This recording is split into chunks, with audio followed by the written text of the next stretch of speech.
자, 가격제 원칙에서 이 가치를 우리가 결정했을 때, 5억으로 결정했을 때는 지역의 변화를 반영해서 5억으로 결정해 줬다는 얘기고, 그 다음에 내부 측면의 원칙이 있어요. 내부 측면의 원칙을 가면요, 얘가 일단 대표적이에요. 균형의 원칙이. 그 다음에 기의 원칙이 있고요. 수익 배분의 원칙이 있고,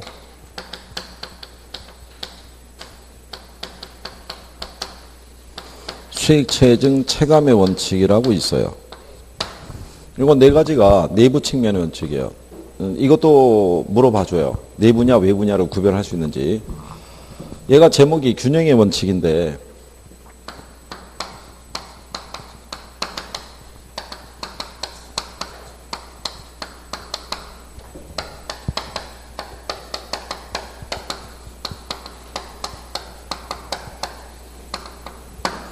얘는 그러니까 물건의 그 내부 구성 요소가 이게 그 균형, 즉 밸런스를 이루고 있을 때가 적정한 가치를 갖게 된다는 거고요. 만약에 밸런스가 맞지 않으면 감가를 줘요. 그 감가를 무슨 감가로 하냐면 기능적 감가라고 그래요. 이걸 내부적 감가라고도 얘기를 해요. 그러니까 이거를 적용하는 게 무슨 원칙이냐면 균형의 원칙이에요. 그러면 얘가 그 균형 상태인지 아닌지를 먼저 볼 때는요, 이게 만약에 역세권 부지면 가치가 비쌀 거 아니에요. 그러면 이 가치에 맞는 용도랑 결합이 돼 있냐, 이걸 먼저 살펴보고요. 그 다음에 만약에 대지가 한 200평인데 건평이 한 180평 이렇게 들어가 있으면 지금 대지 면적에 비해서 건물이 너무 많이 차지하고 있잖아요. 이 얘기는 과대개량이 됐다는 얘기예요. 옛날에 지어진 건물들이 주로 이렇게 지어졌어요. 무슨 공간이 확보가 안 돼 있었어요? 주차 공간이.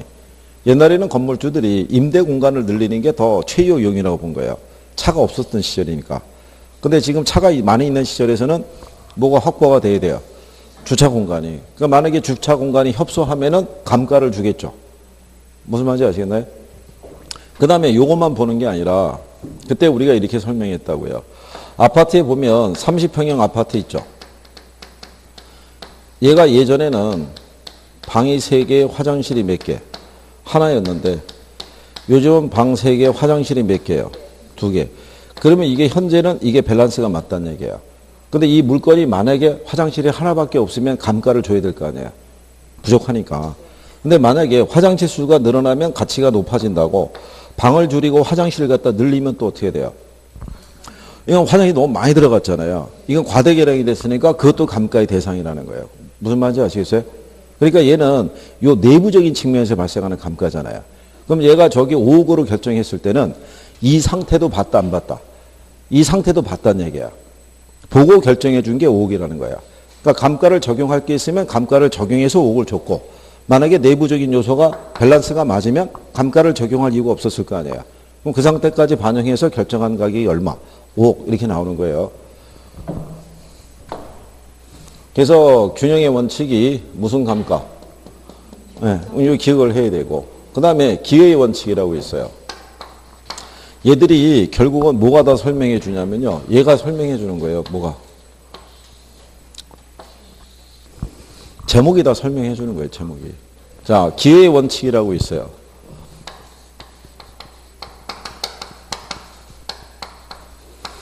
부동산의 가치는요,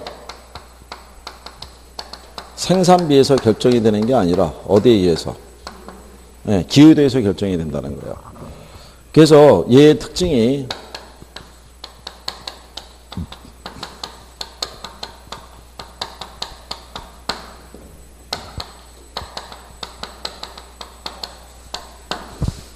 이 부동산에 추가 투자를 할 것인지 말 것인지 여부 있죠. 네, 이거를 결정할 때 기준이 되는 게 무슨 원칙이다? 그게 기회의 원칙이라고 얘기를 해요. 그리고 얘는 균형의 원칙에 선행한다고도 얘기를 해요. 그러니까 이게 생산비에서 결정이 되는 게 아니라 어디서? 기여도에 의해서. 그래서 지난번에 이렇게 얘기한 거예요. A라는 총각이 있는데 이번에 면허를 취득을 했어요. 그래서 중고차 시장에 가서 중고차를 하나 구입을 했어요. 얘가 경차인데. 그래서 한 100만 원 주고 샀어요. 차를 사고 난 다음에 경차니까 뭐 안에 인테리어 별거 없을 거 아니에요. 그러니까 돈을 들여서 카 인테리어를 한 거예요. 겨울이 오면 여친 데리고 스키장 가려고 스키 캐리어도 하나 설치하고, 내비게이션 없어서 내비게이션도 설치하고, 멀리서 보면 집차처럼 보이라고 타이어도 설치하고, 뭐 이거 나름대로 한 200 들였어요. 그리고 얘를 몰고 시내 주행을 나가봤어요. 옛날에 경차 처음에 나왔을 때 떠돌던 유머 아시죠? 이런 차들이 옆에 붙어가지고, 그죠? 창문 열고 이불 한번 불어보고, 그리고 이렇게 커브길 돌아갈 때 껌도 몇 개 뿌려보고, 껌 밟고 코너링이 되느냐, 뭐 이런 거 그 당시 유머였다고요. 그러면 이 총각 입장에서는 상당히 큰 불쾌감을 느꼈을 거 아니에요. 그러니까 우리나라는 역시 경차를 탈 만한 그런 나라가 아니다. 그래서 돌아와서 얘를 팔고 중형으로 바꿔야지라고 생각을 해요. 그럼 자기는 100만 원 주고 샀고 200만 원 갖다 추가 비용을 들였으니까 자기는 최소한 못해도 300을 기준으로 해서 한 1, 20만 원 빼줘야지 이 생각하고 있었는데, 중고 딜러가 가서 하는 소리가 원판 불변의 법칙을 얘기하죠. 그래봐야 경차 아니냐 이거죠. 그러니까 이거 하느라고 애썼다고 한 10만 원 더 주겠다는 거야. 그러면 200만 원이 가치에 반영한 게 얼마밖에 안 되는 거예요. 10만 원. 그러니까 비용을 다 가치로 보진 않는다는 거예요. 기한 부분만 가치로 인정해 주는 게 무슨 원칙이다. 그게 기회 원칙인 거예요. 주차 공간이 협소하다 그래서 주차장 늘렸다 그래서 다 가치로 보지는 않는다, 이런 표현인 거예요. 무슨 말인지 아시겠어요? 기한 것만 인정해 준다는 게 무슨 원칙? 기회 원칙인 거예요. 그러니까 비용에서 결정이 되는 게 아니라 어디에서? 기여도에서. 그러니까는 얘가 비용을 드릴 것이냐 말 것이냐 여부를 판단할 때 얘가 기준이 되는 게 무슨 원칙? 그게 기회 원칙인 거예요. 그러면 수익 배분의 원칙이라고 있어요. 그죠? 자, 이 수익 배분의 원칙은요, 요건 또 앞으로 이제 돌아와서 있죠. 그죠? 수익 배분의 원칙은 이렇게 돼 있죠. 잉여 생산성의 원리라고. 이거는 뭐 할 때 설명했냐면 지대론 할 때 설명해 줬어요. 그렇죠?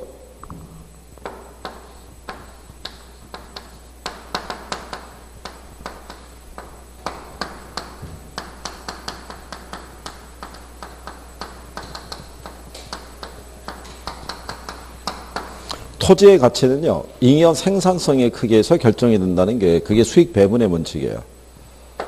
잉여 생산성이라는 게 뭐냐면 지대 얘기하는 거예요, 지대.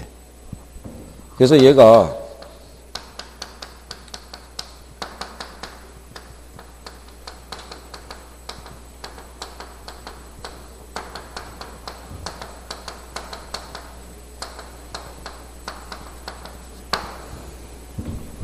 토지잔여법 및 수익분석법의 근거가 된다고 그래요. 그러니까 이 토지잔여법이라는 것은 토지의 가치는 잔여 수익의 크기에서 결정이 된다라고 얘기를 해요. 여러분들이 이거 배워봤죠?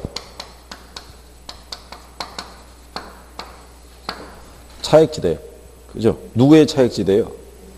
리카도의 차액지대. 리카도의 차액지대에서는 한계지 있죠? 한계지에서 지대가 성립한다, 안 한다? 얘는 지대가 성립하지 않잖아요. 그러니까 한계지에서는요, 이 사람이 얘기하는 지대는 생산물 가격에서 뭐를 뺀 거, 생산비를 뺀 게 지대잖아요. 근데 한계지에서는 한 20만 원 생산을 하면 생산비로 20만 원 나가는 거예요. 그럼 남는 게 있다, 없다? 없다, 이런 논리인데, 요때 생산비에 대한 대가로 주는 게 노동하고 뭐 자본. 그러니까 노동에 10만 원, 자본에 10만 원 이렇게 주고 나면 남는 게 없죠. 근데 우리가 생산 요소 하면 흔히 토지와 노동과 자본을 가리키잖아요. 근데 토지에 대한 대가는 없죠. 없는 이유가 고전학파 경제학자들은 토지를 자연물로 보기 때문에 얘를 생산 요소로 보는 게 아니죠. 자연물이니까. 그러니까 토지에 대한 대가는 따로 계산한다, 안 한다? 안 한다고요. 그러니까 얘들의 줄 것만 충족이 되면 이 땅은 경작이 가능하다는 얘기예요. 뭐는 충당이 되니까, 생산비는 충당이 되니까. 단 뭐는 발생하지 않는다. 이유는 발생하지 않는다는 거잖아요. 근데 만약에 이 땅이 비옥도가 좋아요. 비옥도가 좋아서 120만 원이 생산이 돼요. 그러면은 얘들 20만 원 빼주고도 남는 게 얼마? 100만 원 남을 거 아니에요. 근데 이 땅이 아주 비옥도가 좋아서 한 420만 원만큼의 생산을 해요. 그럼 남는 잉여가 얼마가 돼요? 400이 될 거 아니에요. 그러니까 비옥도가 좋으면 좋을수록 생산 요소에 대한 대가를 지불하고 남는 잉여가 크겠죠. 이 크기에 의해서 토지 가치가 결정이 된다는 게 그게 수익 배분의 원칙이에요. 무슨 말인지 아시겠어요? 그래서 제목이 잉여 생산성의 원리라는 거예요. 그래서 토지의 가치는 어디에 의해서? 잉여 생산성, 즉 지대의 크기에 의해서 가치가 결정이 된다는 거예요. 거기 보면 그 박스에 토지, 자본, 노동, 경영의 각 생산 요소에서 발생하는 총 수익은 이들 각 요소에 배분되는데 이때 토지의 수익은 최종적 배분을 받게 된다는 원칙이라고 돼 있죠. 거기서 토지는 빼야 돼요. 토지, 자본, 노동, 경영의 각 생산 요소에서 발생하는 총 수익이 이렇게 나와 있죠. 거기서 토지는 빼야 된다고요. 토지는 생산 요소로 간주하지 않으니까 그걸 빼고 나머지 애들을 투입해서 만들어진 생산물 가격이 있잖아요. 여기에서 얘들에 대한 대가를 주고 남는 잉여가 있으면 이 잉여가 토지의 가치를 결정하게 된다는 게 그게 무슨 원칙이다. 그게 수익 배분의 원칙이라는 거예요. 무슨 말인지 이해하시겠어요? 네?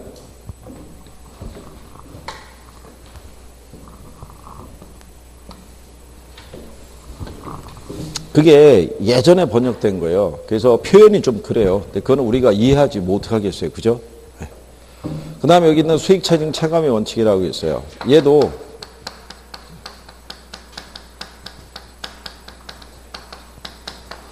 추가 투자 여부를 판정할 때 모두 쓴다.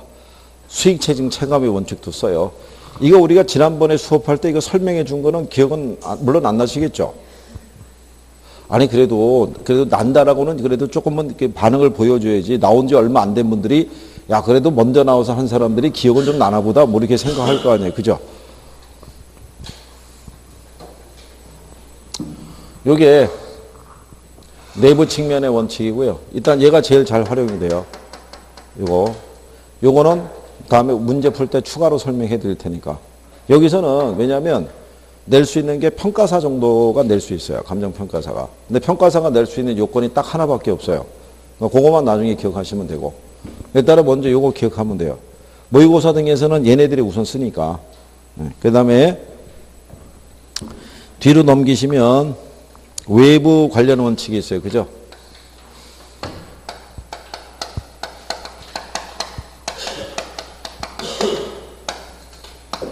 자, 외부 측면에서는요, 대표적인 게 얘예요. 적합의 원칙, 그 다음에 외부성의 원칙, 그 다음에 경쟁의 원칙. 얘도 다 뭐가 설명해 준다? 제목이 설명해 주는 거예요. 자, 적합의 원칙이라는 것은요,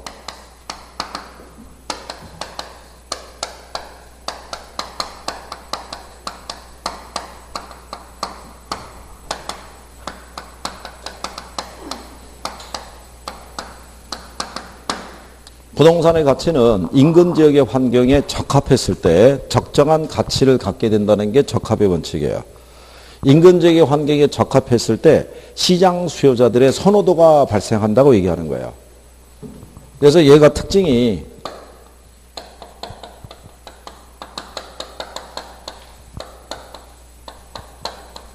경제적 감가를 우리가 외부적 감가라고 그래요. 여기에 대한 근거가 되는 게 무슨 원칙? 적합의 원칙이라고 그래요. 적합. 여러분 시험에는 지금 설명한 얘하고는 반대로 나온 거예요. 우리가 지난번에 이렇게 해드렸어요. 주거지역이에요. 주거지역에 여기 이렇게 신축주택이 들어섰어요. 그러면 얘가 주거지역인데 주택이 들어섰으니까 용도에는 적합한 이용을 하고 있는 거예요. 그죠? 얘가 신축주택이니까 안에 있는 예를 들어서 설비라든가 이런 것 등은 가장 최신식으로 지었을 거예요. 그리고 얘가 규모가 보면은 대지가 한 100평, 건평이 한 50평 돼요. 그러면 이게 주택의 규모로도 괜찮은 편인 거예요. 그죠? 근데 요 주변에 있는 주택들의 규모가 얘보다 훨씬 커요. 얘네들은 대지가 한 700에서 한 800평 되고요. 건평이 한 200에서 한 300평 정도 돼요. 그럼 얘네보다 규모가 훨씬 크니까 우리가 그때 그랬잖아요. 서울에 가면 성북동 같은 지역을 가면은 이런 고급 주택들이 있어요. 그러면 여기는 A그룹이 회장이 살고요. 여기는 B그룹 회장이 살아요. 근데 이 동네 C그룹 회장 부인이 집 보러 왔어요. 그럼 얘는 본다 안 본다? 얘는 안 볼 거야. 얘는 여기 왜 있을까? 이 생각할 거 아니에요. 얘들만 보고 갈 거 아니에요. 그죠? 그러면 얘가 이 동네에 평당 단가가 한 3천만 원 해요. 시세가. 그 얘는 3천만 원 받을 수 있다 없다? 못 받을 거 아니에요. 그러면 얘가 문제가 있어서 가치가 떨어지는 게 아니죠.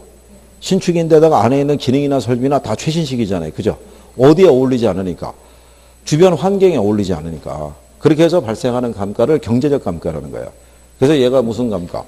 그래서 외부적 감가라는 거예요. 무슨 말인지 아시겠죠? 자, 그런데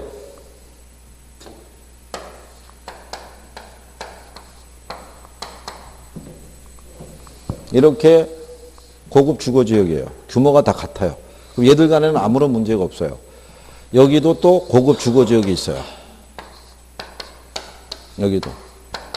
그럼 얘네들 간에는 규모가 비슷하니까 얘네들은 각각 주변 환경에 적합한 형태로 지금 있잖아요. 그죠? 근데 어느 날 여기는 호수공원을 조성하기로 한다고 발표가 됐고 여기는 쓰레기 처리장을 짓겠다라고 발표를 했어요. 그 순간에 얘네는 조금 더 좋은 주거지역, 조금 덜 좋은 주거지역 이렇게 될 수 있어요, 없어요? 있다는 얘기죠. 그게 외부성의 원칙이에요. 그러니까 외부성의 원칙이라는 거는 부동산의 가치라는 것은요. 어디에 영향을 받는다는 거예요? 외부 요인에. 그래서 얘가 특징이 얘도 이 감가를 반영을 해요. 무슨 감가? 그럼 얘도 경제적 감가, 얘도 경제적 감가잖아요. 경제적 감가를 판정하는데 다만 접근 방법이 틀리다는 얘기죠. 얘는 얘가 주변하고의 적합한지 아닌지를 가지고 감가의 정도를 측정한다 그러면 얘는 이거는 괜찮은데 이런 외부 요인에 의해서도 감가는 발생할 수 있다는 거예요. 무슨 말인지 아시겠어요? 그래서 제목이 무슨 원칙? 외부성의 원칙 이렇게 얘기하는 거예요.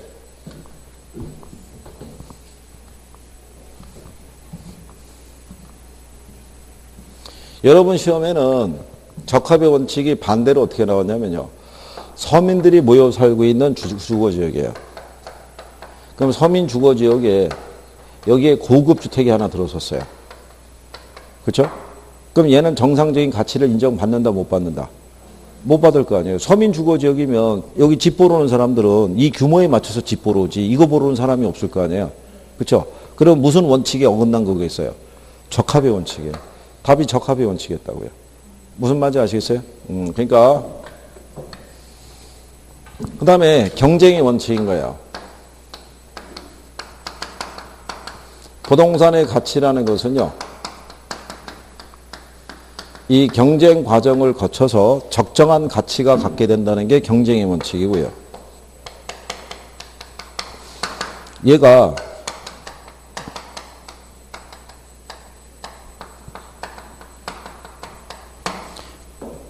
순수익을 산정을 할 때 이 원칙을 반영을 해줘야 돼요.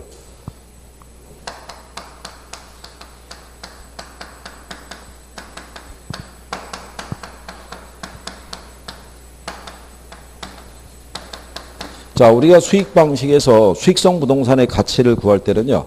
식이 이렇게 나오는데 이때 얘하고 얘하고는 서로 비례관계예요. 그러니까 얘가 커지면 모두 커진다. 예, 수익도 아끼도 커진다는 얘기죠. 그럼 이때 요 수익을 잘 산정해야겠죠. 그러니까 예를 들어서 이런 거예요.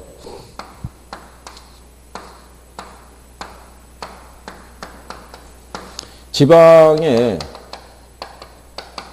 이런 도시가 하나 있었는데 여기 중심 가로가 있어요. 근데 이 도시에서는 특급 호텔이 딱 하나만 있어요. 호텔이 하나밖에 없었으니까 모든 이 도시의 행사는 다 여기서 열렸을 거 아니에요.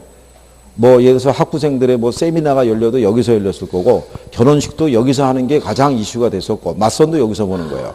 그러면 당연히 이 도시에 있는 사람들이 이 호텔을 이용하는 게 횟수가 많아지니까 당연히 매출이 있죠. 수익이 당연히 크게 발생할 거 아니에요. 근데 만약에 평가사가 이 호텔의 가치 추계를 의뢰받았어요.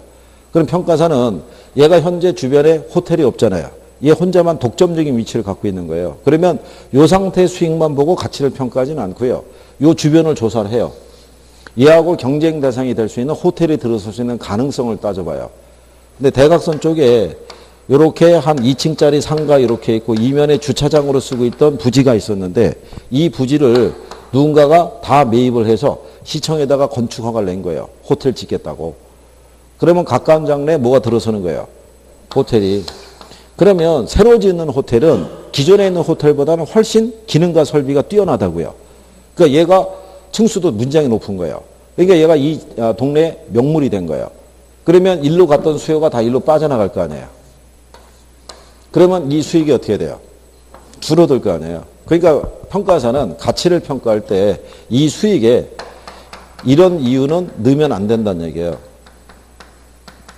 소멸성 이유는 반영하면 된다, 안 된다. 이 소멸성 이윤이 초과 이윤이에요. 초과 이윤은 경쟁에 의해서 소멸된다는 논리예요. 그러니까는 반드시 경쟁 대상 부동산이 들어설 수 있는 가능성 여부를 보고 판단해야 된다는 거예요. 무슨 말인지 아시겠어요? 그러니까 평가사가 저기 있는 물거래 가치를 5억으로 판단했을 때는 경쟁 관계도 고려했다, 안 했다? 다 했다는 얘기예요. 한 상태에서 저 가격을 결정해 줬다. 이런 표현인 거예요. 무슨 말인지 아시겠어요?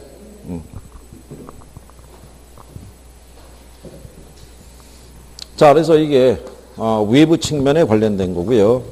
그 다음에 174페이지에 가면 수요 공급의 원칙, 대체의 원칙, 기회비용의 원칙 이렇게 나와 있죠. 예, 네, 그거는 이제 기타 측면의 원칙이라고 그래요. 여기서도 가장 대표적인 게 뭐냐면요. 얘예요. 대체 원칙 있죠. 그리고 수요 공급의 원칙이 있고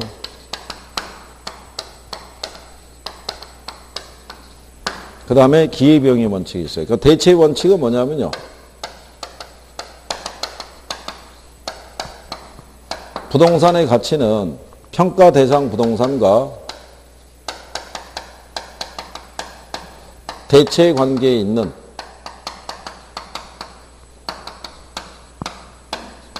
부동산의 영향을 받아서 가치가 결정이 된다는 게 대체 원칙이고요. 얘가 특징이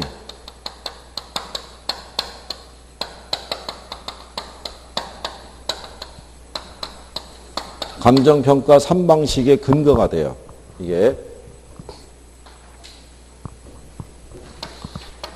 자, 여러분들이 이게 3방식에 가게 되면요. 3방식이 몇 개의 방식이 있는 건 3방식이라고 그랬죠. 무슨 방식이 있다고 그랬어요. 무슨 방식. 원가 방식 있고 비교 방식 있고 무슨 방식이 있다. 수익 방식. 원가 방식에서 가격 구하는 게 뭐예요? 이게 원가법. 비교 방식에서 거래사례 비교법. 수익 방식에서는 수익 환원법. 여기에 다 이론적인 근거가 되는 게 얘가 되는데 이 중에서도 가장 잘 부합이 되는 게 얘라고요. 거래사례 비교법. 다 기준이 되는데 우리가 지난번에 뭐라고 그랬냐면 이렇게 얘기했잖아요. 여러분 집이 얼마냐는 것은 여러분 옆집이 있죠. 얘가 얼마에 팔렸느냐가 기준이라고요. 얘가 만약에 3억에 거래가 됐으면 우리 집도 3억 이상은 못 받을 거예요. 그죠? 무슨 말인지 아시겠어요? 얘가 3억에 매매가 됐으면 우리 집을 사려고 하는 사람도 3억 이상은 안 주려고 그럴 거 아니에요. 여러분들도 최소한 3억은 받아야겠다고 생각하겠죠. 그게 무슨 원칙을 반영한 거다. 그게 대체 원칙을 반영한 거예요. 무슨 말인지 아시겠어요? 얘가 시세가 올라가면 우리 집도 시세가 어떻게 돼요? 올라가죠. 얘가 떨어지면 우리 떨어질 거 아니에요. 그죠? 왜 그러겠어요? 사람들은 효용이 같으면 가격이 싼 걸 선호한다고요. 무슨 말인지 아시겠어요? 그러면 여기 원가법 있죠.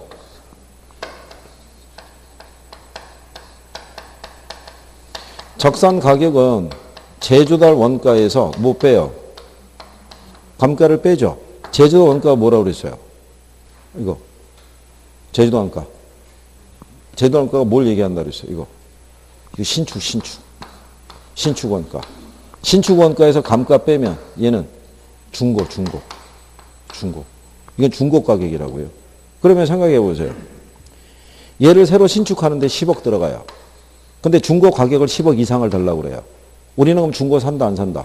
안 사죠. 이걸 사지. 그러니까 얘는 이걸 넘어설 수 없다는 거예요. 무슨 말인지 아시겠어요? 그것도 역시 무슨 원칙을? 대치 원칙을 다 반영해 주는 거예요. 그래서 3방식의 근거가 되는 것이 무슨 원칙이다? 대치 원칙이다. 그것만 이해하시면 돼요. 이 표현만. 그러니까 뭐가 설명해 주는 거예요? 제목이. 그리고 수요 공급은 부동산의 가치는 수요와 공급의 상호작용에서 가치가 결정이 된다는 게 무슨 원칙? 수요 공급의 원칙인 거예요. 근데 원칙적으로는 부동산은 공급이 제한적이잖아요. 공급을 늘리기는 어렵잖아요. 그래서 원칙적으로는 이 원칙이 성립하기는 어려운데 부동산이 용도의 다양성이 있잖아요. 그러니까 나중에 용도 변경을 통해서 공급이 늘어날 수 있기 때문에 이 원리가 성립한다고 보는 거예요. 그래서 부동산의 가격도 어디에 의해서? 수요와 공급의 상호작용에서 가치가 결정이 된다는 게 무슨 원칙? 수요 공급의 원칙. 기회병의 원칙이라는 것은요. 모든 부동산의 가격은 평가사가 산정한 가격은 무슨 비용을 다 반영해 준다? 기회비용을 다 반영해 준다라고 생각하시면 돼요. 그죠? 여러분 시험에는 뭐가 나왔냐면 도심에 있는 공장 용지 있죠. 얘는 외곽에 있는 공장 용지에 비해서 가격이 비싸게 평가된 것은 뭐를 반영한 결과이다? 기회비용을. 도심 지역의 공장 용지는요. 언젠가는 얘는 상업이나 주거 용지로 다 바뀔 거라고요. 이걸로 쓰기는 만무할 거 아니에요. 그러니까 다른 용도로 쓸 수 있는 기회를 현재 포기하고 있으니까 그 기회비용에 대한 대가를 당연히 반영을 해줘야 되니까 얘보다는 가격이 비싸다. 그게 무슨 원칙이다? 기회비용의 원칙을 우리 얘기하는 거죠. 어쨌든 간에 여기 나와 있던 것 중에서 노란색 분필로 했던 것들은 다 기억해야 돼요. 시험상에서 활용을 하니까. 에? 그래요.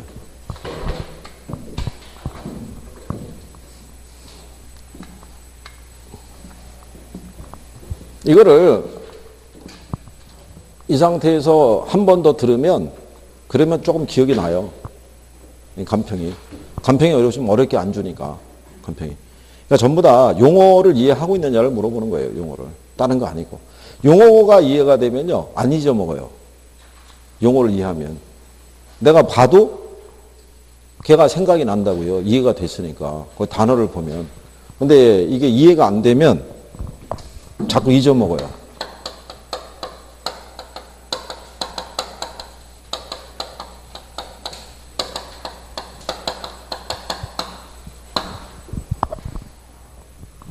자, 그 다음에 지역 분석하고 개별 분석이 있죠.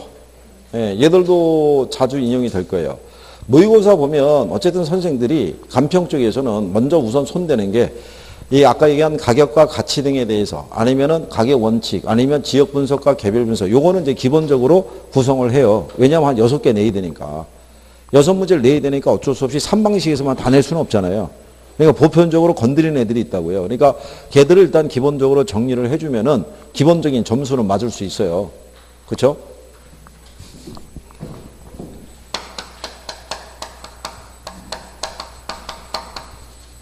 설마 또 그 생각하고 있는 건 아니죠. 이게 내용 듣고 있으면서 이걸 버려야 돼 말아야 돼 뭐 이런 건 아니겠죠. 에? 아니 뭘 지금 버린 거 지금 한 문장이 많잖아요. 지금 버린 거. 에? 지금 밑에다 버린 거 다시 지금 끌어올려야 되는데 이걸 또 버리면 어떡하겠어요 이걸. 에? 자 제일 먼저 하는 게 무슨 분석이에요? 이게 지역 분석이라는 것은요. 거기 나온 것처럼 대상 부동산이 속한 지역이 어떤 지역 특성을 갖는지 또 그 특성이 대상 부동산의 가격 형성에 어떤 영향을 미치는 파악해서 표준적인 이용과 뭐를 파악한다? 가격 수준. 가장 중요한 궁극적인 목적이 가격 수준을 파악하는 거예요. 뭐를 파악한다? 가격 수준을. 그러면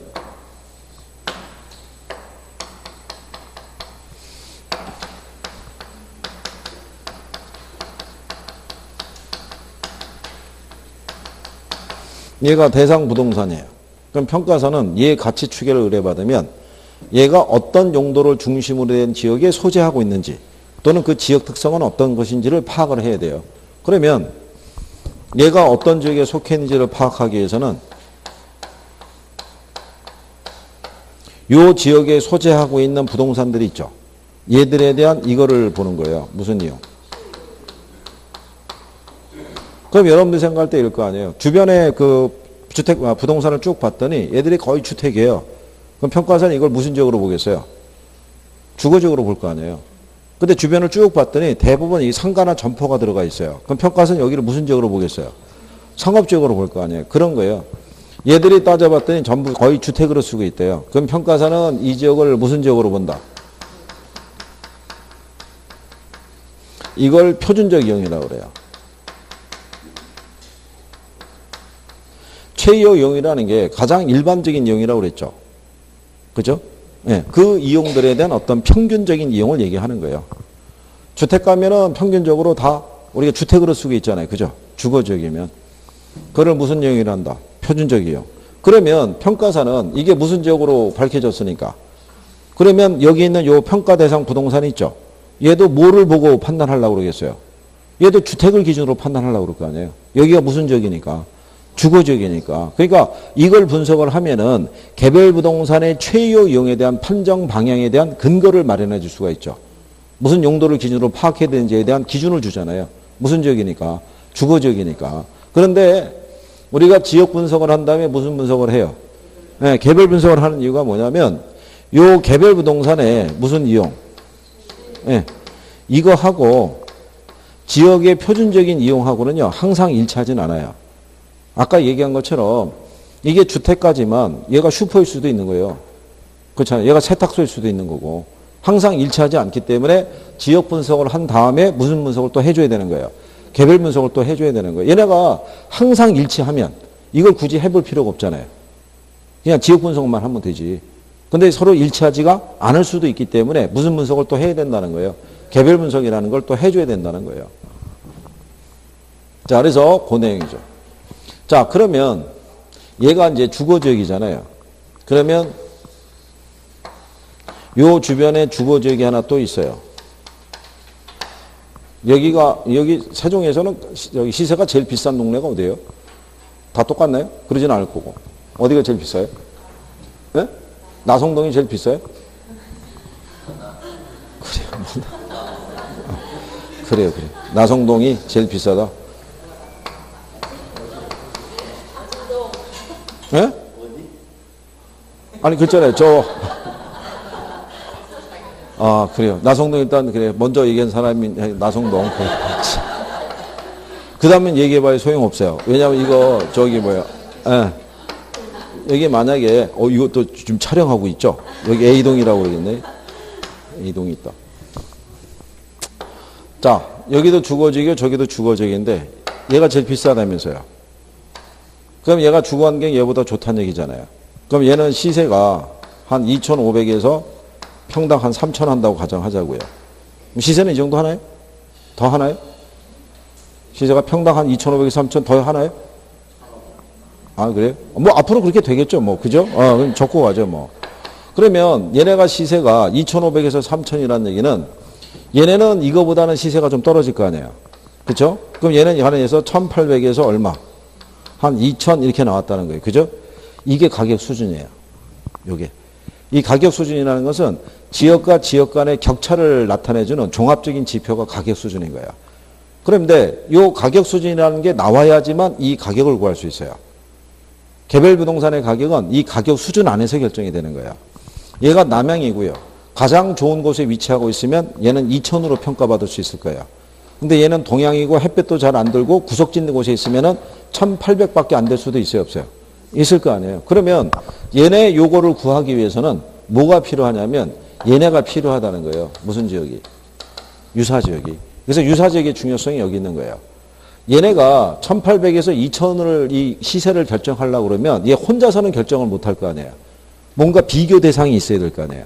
비교 대상의 격차를 통해서 얘네가 조정이 될 거 아니에요. 무슨 말인지 아시겠어요? 그래서 무슨 지역이 필요하다는 거예요. 유사지역이. 그래서 이렇게 비교를 통해서 뭐를 판정하는 거예요? 가격 수준을. 가격 수준을 구해야지만 개별 부동산의 가격을 구할 수 있다는 거예요. 요 부동산들의 가격은 요 안에서 결정이 될 테니까. 그러니까 먼저 뭐를 먼저 파악을 하고 가격 수준을 먼저 파악을 하고 그 다음에 구체적인 가격을 산정하도록 되어 있는 거예요. 그래서 지역 분석의 가장 궁극적인 목적은 뭐로 파악하는 데 있다? 그렇죠. 가격 수준을 판정하는 게 있다라고 보시면 돼요. 그리고 거기 보시면 그 지역 분석의 필요성이라고 되어 있죠. 예, 거기 보면 지역 분석을 필요로 하는 이유는 표준적 이용을 파악함으로써 대상 부동산의 최유 이용의 판정 방향을 제시하기 때문이다. 이렇게 해놨잖아요. 얘를 분석을 해야지 얘에 대한 최유 이용의 판정 방향을 제시해 주죠. 얘가 주거 지역이니까 무슨 용도를 주거를 중심으로 파악할 수 있는 기준을 마련해 줄 거 아니에요. 그죠? 근데 필요성에 볼 때 가장 궁극적인 목적은 뭐를 파악하는 것이다. 네, 이걸 파악하는 게 목적인 거예요. 그렇죠? 그리고 지금 얘기한 대로 개별 부동산에 대한 최유효 이용의 판정 방향이 있죠. 네, 이거를 제시해 줄 수 있는 게 지역 분석을 통해서 가능하다는 얘기죠. 무슨 말인지 아시겠어요? 얘를 판정할 때 무슨 용도를 기준으로 파악해야 되는지에 대한 기준을 제공해 준다는 얘기죠. 그 다음에 지역 분석을 통해서 사례 자료의 수집 범위를 명백히 하고 용도적 지역 범위를 명백히 할 수 있다 이렇게 놨어요. 그는 무슨 얘기냐면 얘가 만약에 주택이라고 그러면요. 나성동 정도에서도 이게 사례를 구할 수 있다고 보는 거예요. 근데 얘가 만약에 중소규모에 대한 어떤 상업용, 공업용 부동산이면 나성동 일대에서는 거래 사례 구하기 힘들어요.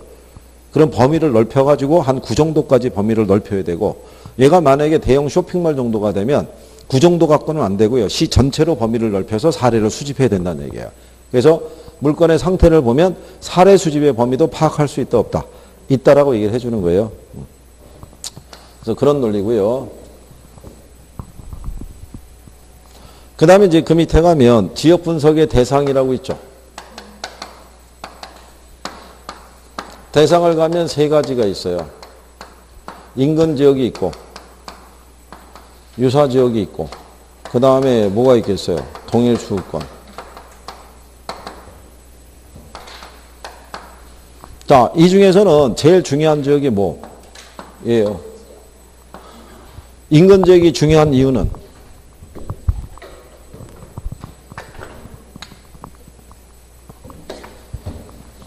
가장 첫 번째는요. 얘가 일단 존재하고 있다는 거. 대상 부동산이. 그리고 인근 지역 애들은요. 아까 얘기했지만 뭐를 공유하는 지역이라고 그랬어요. 지역 요인을 공유하고 있는 지역이에요. 그러니까 그래서 아까 얘기했죠. 인근 지역 내 소재하고 있는 사례를 구하게 되면 무슨 비교는 안 해도 된다. 지역 요인 비교는 안 해도 된다 이런 얘기예요.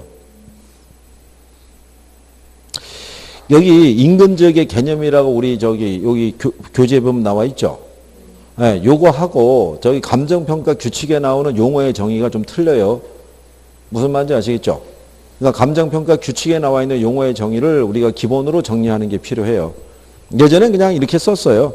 대상부동산에 속해 있는 지역이고요. 대상부동산의 가격 형성에 직접 영향을 미치는 지역이에요. 직접. 그리고 인근 지역은 특정한 용도의 토지 용도를 중심으로 용도적 기능적 동질성을 가지며 상호 대체 경쟁 관계에 있는 일정한 범위의 지역이라고 했을 때 상호 대체 경쟁 관계라는 건요. 가격 형성에 서로 영향을 주고받는다는 거예요. 아까 얘기한 것처럼.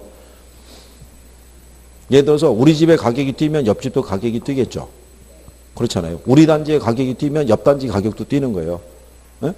그걸 공유하고 있는 지역이 무슨 지역이다. 그게 인근 지역이라고 생각하시면 돼요. 그죠? 그리고 얘가 종합 형태를 보면요. 지역사회보다 작은 지역이라고 돼 있잖아요. 근데 이게 옛날에 번역이 좀 그래서 그런데 원래 지역사회라고 얘기하면요. 몇 개의 동을 아우르는 지역을 지역사회라고 그래요. 그러니까 행정 단위로 보면 한 9 정도 될 거예요. 지역사회를 대표하는 사람이 국회의원이잖아요. 국회의원들은 대부분 9 단위로 선출하잖아요. 그죠? 그러니까 이게 옛날에 일본에서 번역을 해서 그렇게 된 거예요. 그래서 이게 뭐를 착각을 줄 수 있냐면 만약에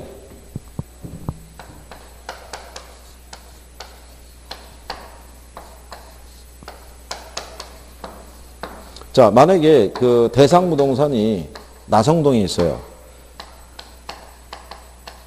사례 부동산도 나성동에 있어요. 그렇죠? 요게 같은 동에 있으면 그렇죠? 같은 동에 있으면 인근 지역으로 볼 수 있다 없다. 같은 동에 소재하고 있는 부동산들이면 인근 지역의 범주에 포함해서 비교할 수 있다 없다. 같은 동에. 그러면 틀리다는 거예요. 같은 동이라고 해서 인근 지역은 아닌 거예요. 얘가 만약에 주택이잖아요. 나성동이 다 주택으로만 되어 있는 건 아닌 거예요. 그렇잖아요. 여러 개의 시설이 다 섞여 있잖아요. 그죠? 그러니까는 그 동보다는 훨씬 더 인근 지역의 범위는 좁은 거예요. 무슨 말인지 아시겠죠? 이게 예전에 번역에 대한 표현이 좀 잘못돼서 그런 거니까 시험에도 나온 거예요. 같은 동에 소재하고 있으면 인근 지역으로 분류해야 된다. 그럼 틀리는 거예요. 무슨 말인지 아시겠죠? 그래서 일반적으로 상업지역 같은 경우는 인근 지역의 범위가 더 좁아요. 지난번에 이거 다 설명했던 거예요. 기억은 안 나시겠지만 우리가 왜 1단지 여기 뭐 상가지구 이렇게 있고 여기 또 2단지 이렇게 갈 수도 있어요, 없어요? 그러면 이 주거 같으면은 두 개의 가로를 갖다가 묶어서 하나 인근적으로 볼 수도 있어요. 이게 가격대가 서로 비슷하고 단지 규모도 비슷하면은 평가사 입장에서는 같은 인근적으로 볼 수도 있는 거예요. 근데 상가 같은 경우는요. 여기 있는 도로 있죠. 여기에 있느냐 여기에 있느냐에 따라서 틀려요, 매출이. 그러니까 상가의 인근적에 보면 훨씬 좁은 거예요. 뭐보다? 주거지역보다. 그러니까 이게 동정도 수준으로 파악하면 곤란하다는 얘기죠. 무슨 말인지 아시겠죠? 그런 요건이에요. 그래서 어쨌든 대상 부동산이 소재하고 있고 뭐를 공유하는 지역이다. 지역 요인을 공유하는 지역. 그 다음에 인근 지역의 경계하고 범위라는 것 있죠. 예, 이거는 뭐 뚜렷하게 나타날 수도 있고 그렇지 않을 수도 있어요. 예. 왜 그러냐면요. 이게 어디까지가 인근 지역이고 어디까지가 유사 지역이고 어디까지가 동일 수권이냐의 범위는 평가사가 정하는 거예요. 규칙으로 명확하게 어디까지가 인근이다 이런 건 없어요. 그냥 평가사의 관점에서 보는 거에 따라 조금씩 다 차이가 있다고 보시면 돼요. 그러니까 경계와 범위에서는 크게 신경 안 써도 되고요. 그 다음에 유사지역이라고 되어 있죠. 유사지역이라는 것은요. 인근 지역과 지역 특성이 어떻다는 얘기예요. 유사한 애가 유사지역인데 여기서는 문제로 줄 수 있는 게 이거 하나밖에 없어요.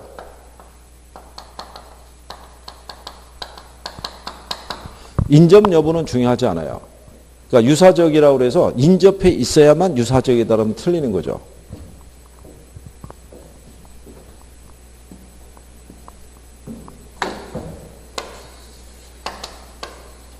서울 주변에 가면 일산이라고 하는 이 도시가 있죠. 이렇게 가면 여기 또 평촌이라고 돼 있어요. 남쪽으로 내려가면. 비슷한 시기에 같이 조성이 된 신도시 개념이잖아요.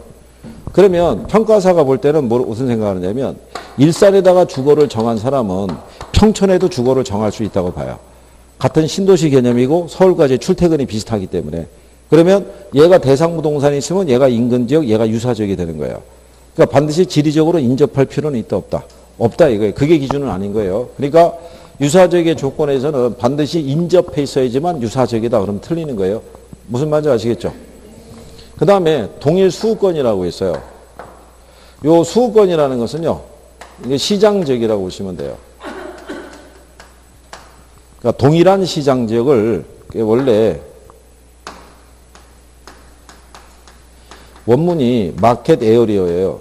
우리나라에서는 마켓 에어리어를 시장지 또는 장터 이렇게 번역하고 있는데 일본 애들이 이거를 수권이라고 번역한 거예요. 한문으로. 그러니까 우리 기준대로 한다면 동일한 시장지역이라는 거야. 거래할 수 있는 부동산들이 존재하는 권역. 그래서 동일 수권은 인근 지역하고 뭐를 포함하고 있어요? 유사지역을 포함하고 있다고 보시면 돼요. 그죠? 자, 그러면서 이걸 이제 설명해 드리면 이게 용도 지역별 동일 수권의 판정이라고 돼 있죠. 177페이지 가시면. 예. 그럼 그 얘기는 뭐냐면 주거지는 어디까지를 동일 수권의 범위를 볼 수 있느냐 이런 얘기예요. 그러면 주거지는 뭐를 기준으로 한다? 이게 통금 범위예요. 그렇죠? 그러면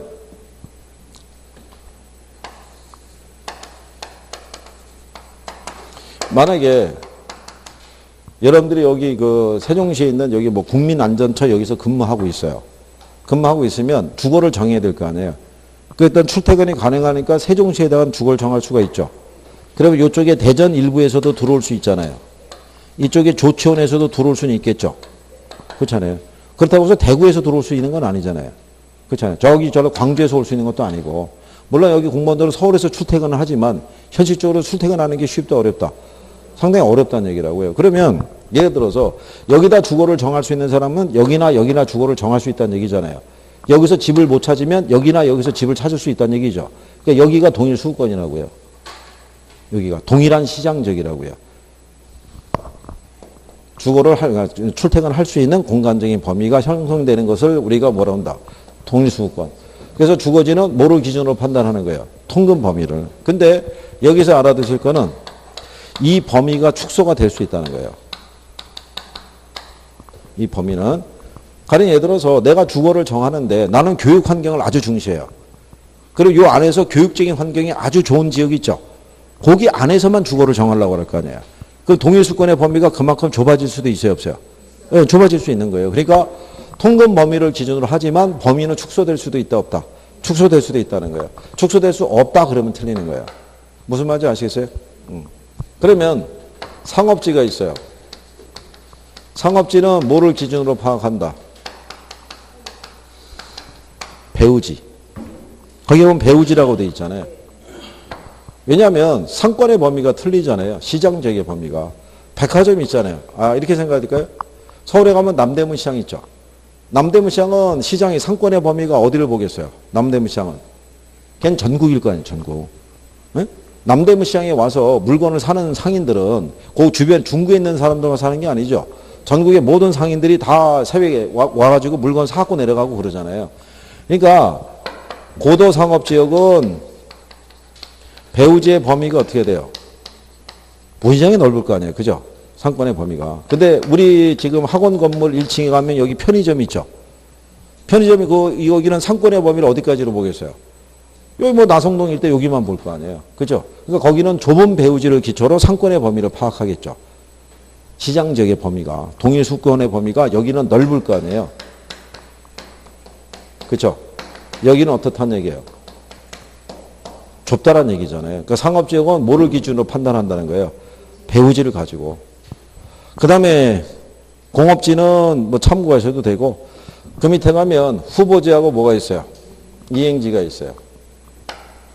그러면 후보지하고 이행지를 보시면 얘들은 이제 가끔 쓸 때가 있을 거예요.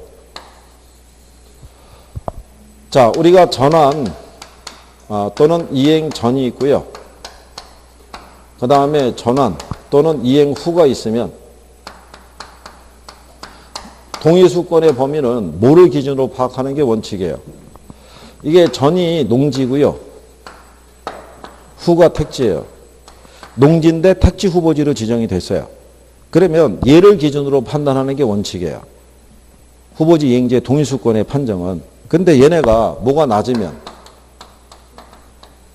이게 낮으면 이걸 기준으로 판정할 수도 있다는 얘기예요. 그러니까 예를 들어서 이 정권에서 이 정권으로 넘어왔잖아요. 이 정권의 그 임대주택의 명칭이 이거였었어요. 보금자리 주택. 정권 말기에 선거 공약을 이행하겠다고 전국에 보금자리 주택 택지지구를 여러 개를 지정을 했어요. 공급하겠다고. 지정을 했는데 정권이 바뀌었잖아요. 바뀌면서 이 명칭을 안 쓰기로 하고 이 명칭이 나온 거예요. 무슨 주택?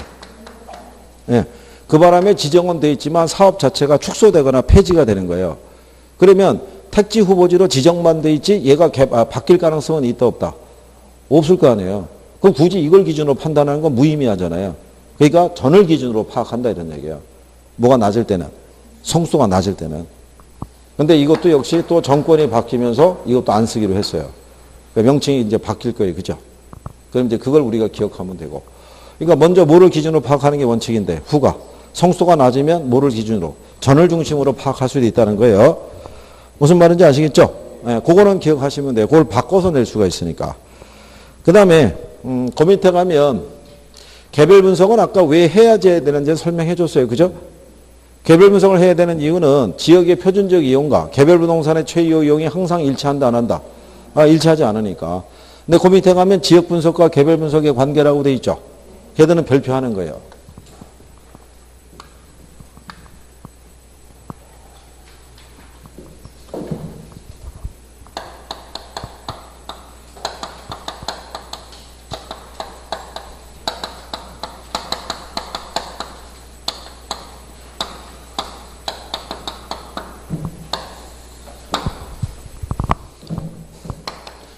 이거 지난번에 이렇게 적어드린 거 기억 안 나시나요?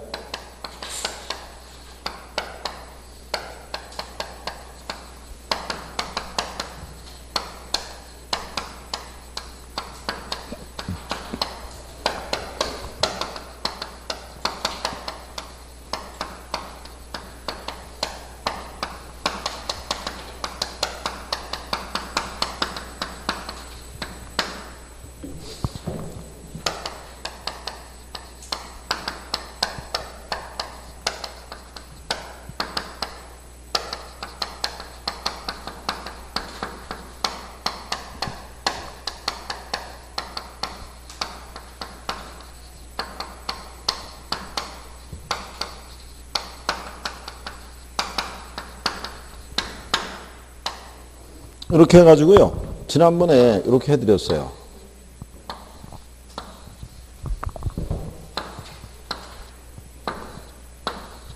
이렇게. 선행이 무슨 분석이다.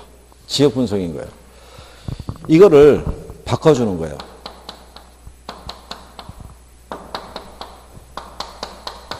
자, 우리가 아까 지역 분석이 있고 개별 분석이 있으면 무슨 분석을 먼저 해야 된다 그랬어요.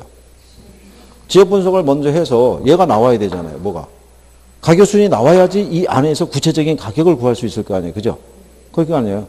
얘가 먼저 한다면 틀리겠죠. 작년 문제가 그거였어요.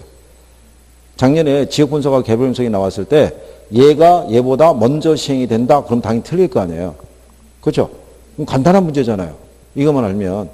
근데 얘가 얘보다 먼저 시행해야 된다는 게 그게 한 3-4번 나온 거예요. 회차를 바꿔서. 계속. 낸 거 계속 낸다고요, 계속. 그러니까는 순서로 꼭 기억을 해 두셔야 되는 거예요. 바뀌면 틀리는 거예요. 무슨 말인지 아시겠어요? 얘가 이거 한다면 틀릴 거 아니에요. 얘는 무슨 이용? 표준적 이용을 파악을 해야지만 이거를 기초로 이거를 판정할 수 있는 근거를 제시해 줄 거 아니에요. 그러니까 지역 분석은 무슨 이용을 파악하는 것이다. 표준적 이용이 파악이 돼야지만 얘가 주거지역이라는 것이 나와야지만 얘도 주택을 기준으로 판정하도록 할 거 아니에요. 그러니까 얘는 무슨 이용? 표준적 이용, 개별 분석은 무슨 이용? 최이호 이용인 거예요. 이런 거 바꿔주면 틀리는 거예요, 이거. 에? 무슨 말인지 아시겠어요? 근데 이렇게 해주면 또 뭐 하겠어요? 저러다가 모의고사 나와서 틀리면 또 선생 또 쓰러지는 거죠? 그렇지 않겠어요?